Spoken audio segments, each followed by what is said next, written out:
Movie में हमें 19th century का टाइम दिखाया जाता है और एक अमीर फैमिली को दिखाया जाता है। इस अमीर फैमिली में एक बहुत ही प्यारी सी लेडी रहती है जिसका नाम है यूजीनी। फैमिली में इसकी सबसे ज्यादा इसके भाई के साथ बनती है और वही है जो इसको जानता है कि इसके अंदर स्पेशल किस्म की एबिलिटीज हैं। ये मरे हुए लोगों से बात कर सकती है। वो जानता था कि ये उनके दर्द को समझती है। जब भी ये मरे हुए लोगों से कम्युनिकेट करती थी तो ये लंबे लंबे सांस लेती थी। सामने वाला देखकर इसको ऐसा समझता था जैसे कि ये कोई पागल है। जैसे जैसे ये बड़ी हो रही थी इसको मरे हुए लोगों के मैसेजेस मिला करते थे। एक दिन जब ये अपनी ग्रैंड माँ को सुलाने के लिए आई थी, इसकी ग्रैंड माँ इससे पूछती है क्या तुम अपनी फ्रेंड के फ्यूनरल पर गई थी? तो ये नॉर्मल लोगों की तरह जवाब नहीं देती और कहती है कि हाँ मैं अपनी दोस्त के फ्यूनरल पर गई थी। वो कहती है कि मुझे वहाँ पर बहुत सारे लोगों से बात करने का मौका मिला। दरअसल ये यहाँ पर मरे हुए लोगों के बारे में बात कर रही थी। इसकी ग्रैंड माँ को भी इसके इस बिहेवियर की आदत हो गई थी। इस वजह से वो इसके बिहेवियर से अक्सर परेशान रहा करती थी। इसकी ग्रैंड माँ इसको कोई भी जवाब नहीं देती। यूजीनी अपने भाई के साथ मार्केट में जा रही थी क्योंकि इसको अकेले जाना अलाउ नहीं था। ये बाहर जाकर बहुत ज्यादा एंजॉय करती है। ये गलियों में घूमती रहती है। फिर इसके बाद ये एक कैफे में जाती है। वहाँ पर ये एक आदमी को देखती है जो स्पिरिट्स के बारे में बुक पढ़ रहा था। ये आदमी यूजीनी को अपना इंट्रोडक्शन करवाता है और काफी देर तक इससे बातें करता रहता है। जिसके बाद यूजीनी उसको बताती है कि ना तो मैं तुम में इंटरेस्टेड हूँ और ना ही तुम्हारी बातों में। वो तो कब से इस बुक को देख रही थी। जब इस लड़के को पता चलता है कि ये इस बुक में इंटरेस्टेड है तो वो लड़का एक रात के लिए यूजीनी को ये बुक दे देता है कि एक रात के लिए यूजीनी इस बुक को पढ़ सकती है। अब यूजीनी इस बुक को घर ले आती है और वो सारी रात इस बुक को पढ़ती रहती है। इस बुक को पढ़कर उसको अपना पर्पस समझ आया कि कैसे मरे हुए लोगों के साथ कम्युनिकेट किया जाता है और कैसे उनकी मदद की जाएगी। इन दोनों बहन भाइयों को देखते हैं जो कि एक और वेल्थी फैमिली के साथ हैं। यूजीनी के फादर उससे बात करते हैं। दरअसल यूजीनी के फादर उसको पसंद नहीं करते थे और ना ही उससे ज्यादा प्यार करते थे क्योंकि यूजीनी अपनी फादर की एक्सपेक्टेशंस के खिलाफ थी। यूजीनी के फादर को ऐसी लड़कियां बिल्कुल भी पसंद नहीं थी जो हम्बल होती हैं और गरीब लोगों का ख्याल रखती हैं। कि यूजीनी अमीर होने की डेफिनेशन को समझ नहीं पाई। वो समझते थे जो गरीब लड़कियां होती हैं वो काइंड और हम्बल होती हैं और वो लड़कियां गरीबों की तरह ही लगती हैं। वो अमीर लड़कियां बिल्कुल भी नहीं लगती। इस तरह इनका रिलेशन बहुत ज्यादा वीक था। एक दिन जब वो अपनी ग्रैंड माँ के बालों में ब्रश कर रही थी, ये उसकी रोजाना की रूटीन थी, तभी अचानक से एक डेथ सोल उससे बात करने की कोशिश करती है। यानी कि कोई मरा हुआ इंसान उससे बात करने की कोशिश कर रहा था। ये यकदम से अपनी ग्रैंड माँ की केयर को छोड़ देती है। तम से जाकर ड्रॉर में बहुत सारी चीजें निकालती है और यहाँ तक कि उसको एक नेकलेस मिलता है। ये नेकलेस देखकर उसकी ग्रैंड माँ बहुत ज्यादा हैरान हो जाती है क्योंकि ये नेकलेस उनके हस्बैंड ने उनको बहुत सालों पहले गिफ्ट किया था, जो कि ग्रैंड माँ को लगता था कि चोरी हो गया है क्योंकि इतने सालों से ये नेकलेस मिल नहीं रहा था। तो यूजीनी की ग्रैंड मदर उससे पूछती हैं कि ये नेकलेस यहाँ पर है, इसके बारे में तुम्हें किसने बताया? तभी हम देखते हैं कि यूजीनी की कंडीशन ठीक नहीं है। यूजीनी बताती है कि अभी अभी ग्रैंड माँ ने मुझसे बात की है, उन्होंने मुझे बताया था कि ये नेकलेस कहाँ पर है। अगली सुबह यूजीनी की मदर उसको उठाने आती है और कहती है कि यूजीनी उठ जाओ, तुम्हारे फादर तुम्हें स्टोर लेकर जा रहे हैं। ये सुनकर यूजीनी बहुत ज्यादा खुश होती है क्योंकि उसके फादर कभी भी उसको ऐसे स्टोर लेकर नहीं गए थे और इसके फादर ने तो इसको अकेले बाहर जाना भी अलाउ नहीं किया था। तभी ये रास्ते में अपने फादर और अपने भाई के बिहेवियर को नोटिस नहीं करती, जो कि बहुत ज्यादा अजीब था। जिस व्हीकल पर यूजीनी को लेकर जा रहे थे तभी वो देखती है कि इसके फादर की सीट के नीचे बहुत सारा सामान था और ये समझ गई थी कि कुछ ना कुछ तो गलत होने वाला है। ये अपने भाई से पूछती है कि मुझे कहाँ पर लेकर जा रहे हो। तभी ये विंडो से बाहर देखती है एक औरत खड़ी थी जो इसको बहुत ही अजीब तरीके से घूर रही थी। ये देखकर बहुत ज्यादा डर जाती है। तभी हम देखते हैं दो लोग इसको घसीट कर लेकर जा रहे थे।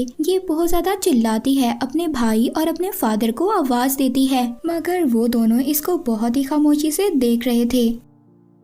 फिर यूजीनी को अंदर ले जाया जाता है। तभी हम यूजीनी के भाई को देखते हैं जिसको वॉमिट हो रही थी। वो बहुत ज्यादा डरा हुआ था क्योंकि वो काफी ज्यादा शर्मिंदा था कि वो अपनी बहन को ऐसी जगह पर लेकर आया है, ये लोग उसके साथ क्या करेंगे। तभी हम यूजीनी को देखते हैं, उसको अंदर लाया जाता है और उसको एग्जामिन किया जाता है। तभी वो चिल्ला चिल्ला कर सबसे कह रही थी कि मैं पागल नहीं हूँ, जैसे कि इसकी जिंदगी का तो एक ही मकसद था, इसने प्रूव करना था कि वो पागल नहीं है। अब यूजीनी को एक रूम में ले जाया जाता है। वहाँ पर बहुत सारी लेडीज थी जो पागल थी और कुछ लेडीज वहाँ पर ऐसी थी जो यूजीनी की तरह थी, वो पागल नहीं थी। उनको टॉर्चर कर कर पागल कर कर यहाँ पर रखा गया था। यहाँ पर एक और लेडी थी जो बिल्कुल यूजीन की तरह थी, वो यूजीनी की हेल्प भी करती है उसको यहाँ पर सेटल होने में। तभी हम देखते हैं कि यूजीनी की फ्रेंड को ट्रीटमेंट के लिए बुलाया जाता है। उसको बहुत सारे मेल डॉक्टर्स बुलाते हैं। ये देखती है कि वो उसको एक पेशेंट की तरह ट्रीट नहीं कर रहे थे बल्कि एक ऑब्जेक्ट की तरह ट्रीट कर रहे थे।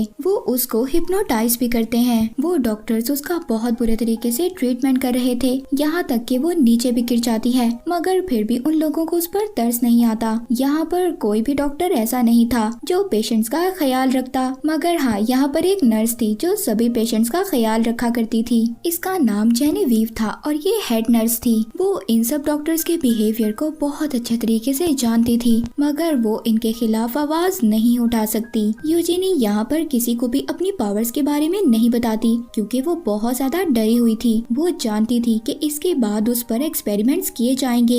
एक दिन वो जेनेवीव को उसके सिस्टर के मैसेज के बारे में बताती है। एक्चुअली में जेनेवीव की सिस्टर जिसकी डेथ हो गई थी वो कांटेक्ट करती है यूजीनी से, मगर वो हेड नर्स यूजीनी पर बिल्कुल भी ट्रस्ट नहीं करती। मगर जब यूजीनी उसको खास सीक्रेट बातें बताती है जो सिर्फ जेनेवीव और उसकी सिस्टर के दरमियान में थी तो वो शॉक्ड रह जाती है, मगर वो यूजीनी से कुछ भी नहीं कहती और वहाँ से चली जाती है। इसके बाद अगले दिन यूजीनी की फाइनल इवैल्यूएशन थी और वहाँ पर डॉक्टर्स ने यूजीनी से बहुत सारे क्वेश्चंस करने थे और वो इन सभी क्वेश्चंस में यूजीनी से ये एडमिट करवाता है कि वो अभी भी स्पिरिट से बात करती है। अब जब ये इस बात को मान जाती है तो डॉक्टर्स कहते हैं इसको और ज्यादा देर इस असाइलम में रखा जाएगा।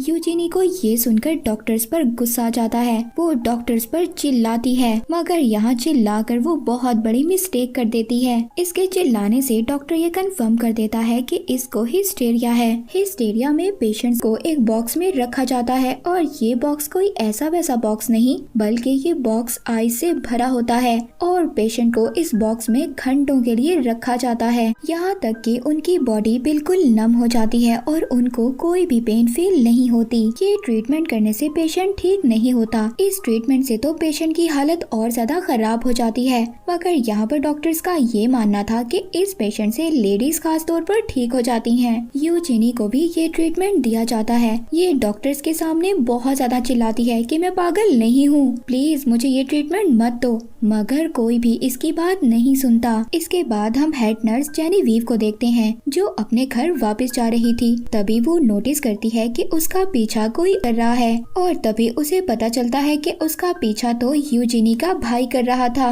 ये अपनी बहन के बारे में बहुत ज्यादा परेशान था। ये जेनेवीव को बताता है कि मेरी सिस्टर के पास स्पिरिट से बात करने की पावर्स हैं और वो अब अपनी बात को प्रूव करने के लिए उसको यूजीनी की बुक भी देता है और कहता है कि ये बुक मेरी बहन को दे देना। वो हेड नर्स वो बुक ले लेती है जो उसने यूजीनी को देनी थी। अब वो भी इस मैटर में बहुत ज्यादा इंटरेस्ट ले रही थी। हम देखते हैं कि वो सारी रात इस बुक को पढ़ने में लगा देती है और जब वो उस बुक का कंटेंट पढ़ती है तो वो काफी ज्यादा डिस्टर्ब हो जाती है। बुक पढ़कर अब उसको यही लगता है कि यूजीनी बिल्कुल सच कह रही थी, उसने मेरी बहन से बात की है।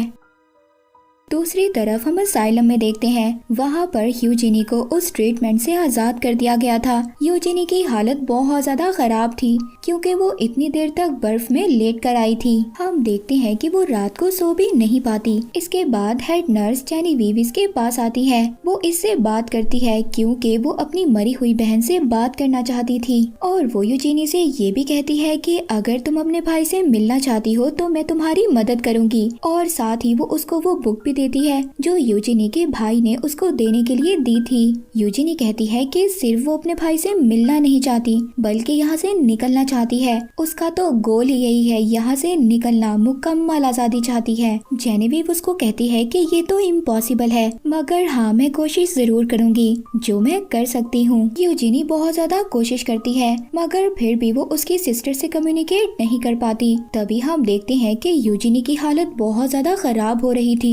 यूजिनी कहती है कि तुम्हारे फादर बहुत बड़े रिस्क में हैं। जेनेविव जल्दी से भागकर अपने घर जाती है। जब वो घर जाकर देखती है तो वो टेबल पर एक पड़ा हुआ नैपकिन देखती है जिस पर के खून लगा हुआ था। तभी ये अपने फादर को देखती है जो बेहोश होने वाले थे, मगर इसने टाइम पर जाकर उनको रेस्क्यू कर लिया था। अब इसी तरह असाइलम में टाइम गुजरता रहता है और 1 महीने का टाइम गुजर चुका होता है। यूजिनी को रोज आइस टब में डाला जाता था और वो इस तकलीफ से रोजाना गुजरती थी। वहाँ पर जितनी भी लेडीज थी, किसी भी लेडी के साथ सही सलूक नहीं किया जाता था। एक दिन यूजिनी देखती है कि एक पेशेंट की हालत बहुत ज्यादा खराब हो जाती है सिर्फ ओवरडोज की वजह से और साथ ही डॉक्टर की गलत प्रैक्टिसेस की वजह से। ये देखकर यूजिनी को बहुत ज्यादा गुस्सा आ जाता है। यूजिनी अपने आप को कंट्रोल नहीं कर पाती और वो गुस्से से कहती है कि इन सब पेशेंट्स की हालत के जिम्मेदार सिर्फ आप लोग हो। यूजिनी के इतने ज्यादा चिल्लाने की वजह से इसको आइसोलेशन के लिए भेज दिया जाता है। यूजिनी को ऐसे रूम में भेजा जाता है जहाँ पर लाइट भी नहीं थी।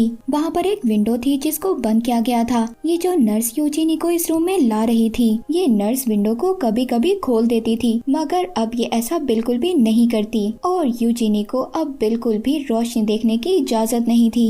ये नर्स बहुत ज्यादा सख्त थी, ये सब पेशेंट्स को खिलौना समझती थी। यूजिनी इस रूम में बहुत सारे स्पिरिट से बातें करती है जो यहाँ पर रहा करती थी और यहीं पर रहते रहते उनकी डेथ हो गई। ये सब चीजें यूजिनी को बहुत ज्यादा डराती थी। ये बार बार उसी नर्स को आवाज दे रही थी जो इसको यहाँ पर लेकर आई थी, मगर इस नर्स को कोई भी फर्क नहीं पड़ता था। यूजिनी जिसको स्पिरिट्स का बहुत ज्यादा शोर सुनाई देता था और वो इस शोर की वजह से खाना भी नहीं खा पाती थी। एक दिन जब वही नर्स इसके रूम में आती है, इसको बहुत ज्यादा डांटती है, मगर यूजिनी उसकी कोई भी बात का जवाब नहीं देती और खामोशी से बैठी रहती है और वो यूजिनी के सामने बहुत ही मजेदार खाना खुद खा जाती है। ये देखकर अब यूजिनी बोल पड़ती है, तुम्हारी मदर को देख सकती हूँ। यूजिनी कहती है कि मैं तुम्हारी मदर से बात की है, वो यहीं इसी रूम में मरी थी। तो वो नर्स कहती है कि हाँ तुम बिल्कुल ठीक कह रही हो, मैंने ही अपनी मदर को इस रूम में मारा था।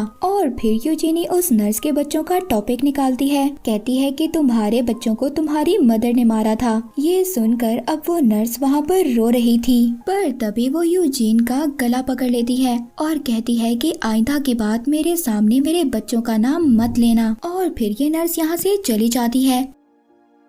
अब जैसे ही ये नर्स यहाँ से जा रही थी, इसके साथ एक लड़की टकराती है और वो चुपके से इससे चाबियां ले लेती है और ये लड़की ये कीज जाकर हेड नर्स जेनेविव को दे देती है। एक्चुअली में ये सारा प्लान जेनेविव का था कि वो कीज को उस नर्स से चोरी करवाएगी। वो यूजिनी के डोर के पास जाती है और यूजिनी से बात करती है। यूजिनी अब उस हेड नर्स को उसकी सिस्टर की सभी बातें बताती है। जेनेविव जब ये सब बातें सुनती है तो वो बहुत ज्यादा शॉक्ड हो जाती है और फिर यूजिन का शुक्रिया अदा करती है कि उसने कैसे उसकी बहन की सब बातें उस तक पहुंचाई और अब वो ये प्रॉमिस करती है कि वो यूजिन को यहाँ से निकालेगी। अब ये नर्स जाकर डॉक्टर से कहती है कि यूजिनी की हालत काफी ज्यादा ठीक हो गई है और अब उसको आइसोलेशन से बाहर निकाल लेना चाहिए। डॉक्टर को यहाँ पर हेड नर्स पर शक तो हो रहा था, मगर फिर भी वो अलाउ कर देते हैं कि यूजिनी को कॉमन वार्ड में शिफ्ट कर दिया जाए।